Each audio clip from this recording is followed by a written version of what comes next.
সম্পদের আসল ওজনটা কোথায়? চলুন কৃষ্ণের বলা একটা গল্পে এর উত্তর খুঁজে দেখি। এই একই প্রশ্নটাই কিন্তু অর্জুনও একবার কৃষ্ণকে করেছিলেন। কৃষ্ণ বললেন, চলো তাহলে নিজেই দেখে নাও।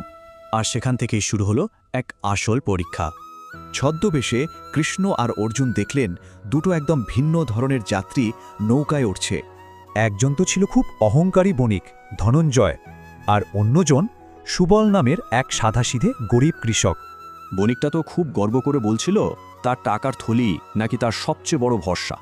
আর অন্যদিকে সুবল, সেই কৃষক, সে কিন্তু একদম চুপচাপ শুধু ভগবানের নাম নিচ্ছিল। নৌকা নদীর মাঝখানে পৌঁছাতেই আকাশ কালো করে ঝড় উঠল, আর নৌকাটাও দুলতে শুরু করল। মাঝি তো চিৎকার করে বলল, নৌকা ডুবছে, ভারী জিনিসপত্র সব ফেলে দিন। এই কঠিন সময়ে কিন্তু দুজনের আসল রূপটা বেরিয়ে এলো। বণিক তো সাপ জানিয়ে দিল সে টাকার থলি ফেলবে না, বরং মাঝিকে আরও টাকা দেবে।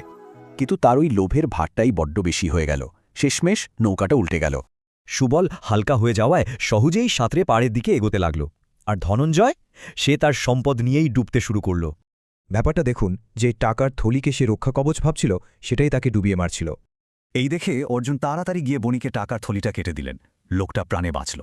কিন্তু তীরে ওঠার পর ধনঞ্জয় যা করল সে জীবনের জন্য নয়, হারানো টাকার জন্য কাঁদছিল। পুরো ঘটনাটা দেখিয়ে কৃষ্ণ তখন অর্জুনকে এর পেছনের আসল শিক্ষাটা বুঝিয়ে বললেন। কৃষ্ণ বললেন, জীবনে টাকার প্রয়োজন আছে ঠিকই, কিন্তু লোভ সেই টাকাকেই বোঝা বানিয়ে দেয়। সবশেষে কৃষ্ণ বললেন, হৃদয় ভালোবাসার জন্য, টাকা রাখার জন্য নয়। এই গল্পটা তাই একটা প্রশ্ন রেখে যায়, আমরা যা আঁকড়ে ধরে আছি তার আসল ওজনটা কত?